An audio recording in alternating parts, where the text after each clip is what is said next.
여러분 안녕하세요. 오늘도 귀한 시간 내어 이 자리에 함께 해주셔서 감사합니다. 살다 보면 우리는 가끔 이런 생각을 하곤 합니다. 조금 더 넓은 집에 살았더라면, 자식들이 남들 보기에 더 번듯한 자리에 있었더라면, 내가 조금 더 화려한 옷을 입고 모임에 나갔더라면 내 인생이 더 빛나지 않았을까? 우리는 평생을 그릇을 키우고 닦는데 정성을 쏟으며 살아왔습니다.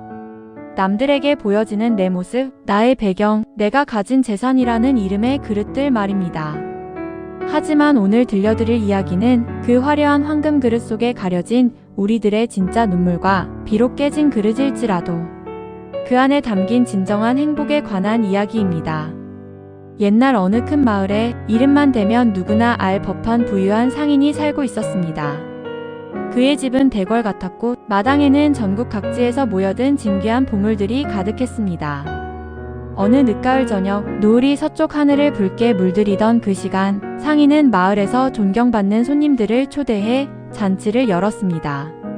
순금으로 만든 커다란 그릇에 산의 진미를 가득 담아 내놓았습니다. 금빛 찬란한 그릇 위로 김이 모락모락 피어올랐고 손님들은 탄성을 내뱉으며 상인을 칭송하기 바빴습니다. 역시 이 고을 최고의 어른이십니다. 이런 대접을 받다니 영광입니다. 말들은 넘쳐났습니다. 그런데 정작 그 잔치의 주인공, 상인의 얼굴은 어떠했을까요? 그의 눈은 손님들의 반응을 살피느라 쉴 새 없이 움직였고 혹여나 누군가 내 그릇을 흠집 내지는 않을까, 내 재산을 시기하지는 않을까 하는 걱정에 마음 편히 음식 한 점 입에 대지 못했습니다. 겉으로는 웃고 있었지만 그의 마음속에는 알 수 없는 공허함이 안개처럼 가득 차 있었습니다. 잔치가 끝나갈수록 그의 외로움은 더욱 깊어만 갔습니다. 저 사람들은 나를 보러 온 걸까? 아니면 황금 그릇을 보러 온 걸까? 그 물음이 가슴속에서 자꾸만 맴돌았습니다. 같은 시각 마을 근처 깊은 숲속에는 이름 없는 수행자 한 명이 살고 있었습니다. 그에게는 화려한 집도 비단 옷도 없었습니다. 그가 가진 것이라고는 세월의 흔적이 고스란히 묻어 여기저기 이가 빠지고 금이 간 낡은 바루 하나뿐이었습니다. 바루란 스님이 공양을 받는 그릇입니다. 수행자는 마을 사람들이 시주해준 거친 보리밥과 산에서 캔 나물 몇 가지를 그 깨진 그릇에 담았습니다. 그리고는 볕이 잘 드는 나무 아래 바위에 걸터 앉아 천천히 식사를 시작했습니다. 그런데 놀라운 일이 있었습니다. 그 거친 밥을 한술 떠 입에 넣는 수행자의 얼굴에는 세상 그 누구보다 평온하고 밝은 미소가 번지고 있었습니다. 한 숟가락을 입에 넣을 때마다 눈을 살며시 감았습니다. 마치 세상에서 가장 귀한 것을 맛보는 사람처럼 주름진 손이 깨진 그릇을 감싸주는 모습을, 그 작은 밥 한 술에 온 마음을 다하는 모습을 마치 천하의 모든 보물을 다 얻은 사람처럼 그는 그 소박한 한 끼를 진심으로 즐기고 있었습니다. 우연히 숲을 지나가다 이 광경을 목격한 상인은 발걸음을 멈췄습니다. 가슴 어딘가가 조용히 흔들리기 시작했습니다. 자신은 수천만 금을 들인 황금 그릇에 최고의 음식을 담아 먹으면서도 늘 마음이 불안하고 괴로웠는데 저 수행자는 어떻게 저런 낡은 그릇에 담긴 보잘것없는 음식을 먹으며 저토록 행복해 보일 수 있단 말인가. 상인은 조심스럽게 다가가 정중히 고개를 숙이며 물었습니다. 스님, 저는 세상의 부귀영화를 다 가졌고 가장 비싼 황금 그릇에 음식을 담아 먹어도 늘 마음이 무겁고 눈물이 마를 날이 없습니다.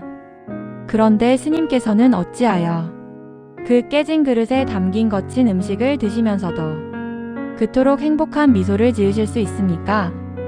수행자는 천천히 고개를 들었습니다. 따뜻한 눈빛이었습니다. 서두르지 않는 목소리였습니다. 잠시 침묵이 흘렀습니다. 바람이 나뭇잎을 흔들었습니다.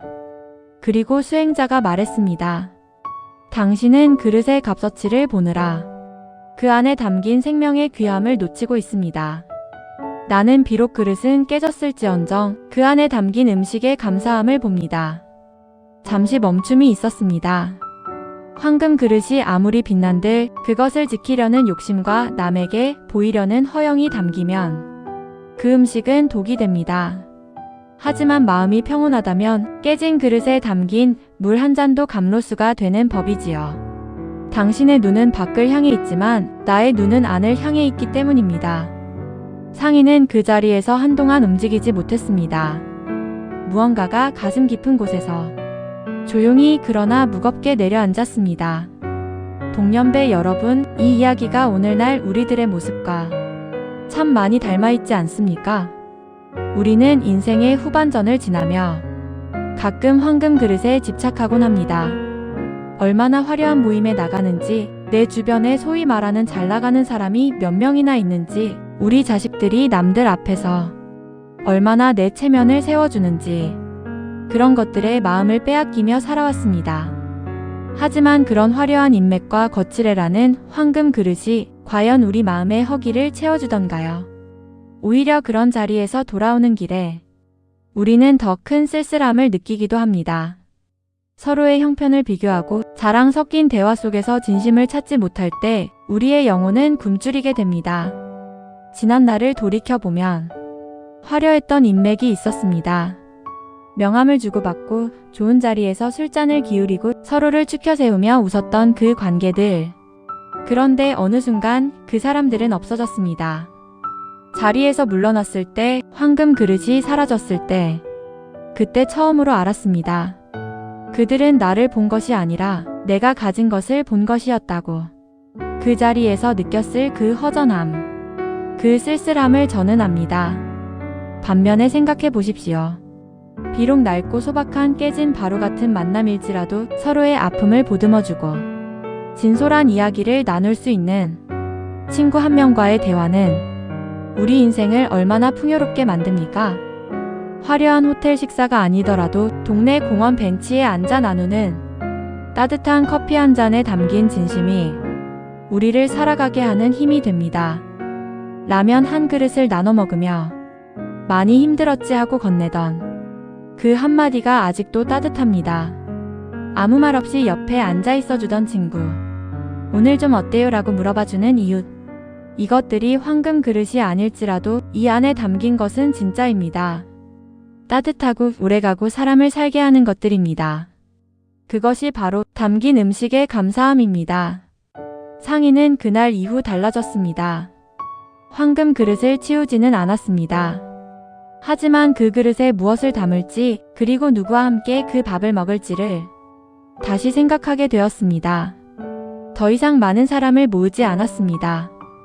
대신 오래전 연락이 끊겼던 친구에게 편지를 썼습니다. 거창한 내용이 아니었습니다. 그때 참 고마웠네. 잘 지내고 있는가? 그 편지를 받은 친구는 읽다가 눈물을 흘렸다고 합니다. 황금 그릇은 필요하지 않았습니다. 진심 한 줄이면 충분했습니다. 여러분, 이제는 우리 인생의 그릇을 닦는 수고로움을 조금 내려놓아도 괜찮습니다. 그릇이 금그릇이면 어떻고 흙그릇이면 어떻습니까? 정말 중요한 것은 그 안에 무엇을 담느냐 하는 것입니다. 남들에게 보여주기 위한 가식적인 관계보다는 소박하더라도 내 마음을 온전히 털어놓을 수 있는 내실 있는 관계에 정성을 쏟으셨으면 좋겠습니다. 나를 진심으로 아껴주는 사람과 나누는 따뜻한 말 한마디, 고마움을 표현하는 눈빛 하나가 여러분의 노후를 가장 아름답게 살찌우는 진짜 양식이 될 것입니다.